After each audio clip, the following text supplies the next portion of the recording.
ایک بار جو ہے امام شعبی سے ایک مسئلہ پوچھا گیا، انہوں نے کہا نہیں معلوم.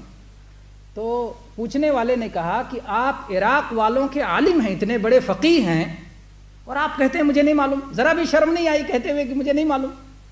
انہوں نے کہا جب اللہ تعالیٰ نے کچھ چیزوں کا نام پوچھا فرشتوں سے، کہا بتاؤ فرشتوں کیا نام ہے، تو فرشتوں نے کہا نہیں معلوم. سبحانک لا علم لنا الا ما علمتنا. کہا فرشتوں کو کوئی شرم نہیں آئی تو مجھے کیا شرم ہے. فرشتے اللہ کے معصوم بندے ہیں، نیک بندے ہیں، گناہ کرنا جانتے ہی نہیں. اللہ نے اپنے قریبی ان کو بنایا ہے، مختلف خدمت پہ لگایا ہے.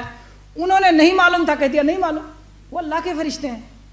تو اسی طرح سے بعض علماء نے کہا کہ لوگ ہم کو جہنم کا پل بنانا چاہتے ہیں، اپنا تو ہماری پیٹھ پہ چڑھ کے پار ہو کے جنت چلے جائیں اور ہمیں جہنم میں گرا دیں.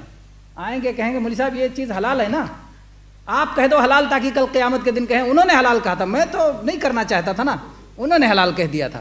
تو وہ جہنم میں جائیں اور یہ خود جنت میں چلے جائیں.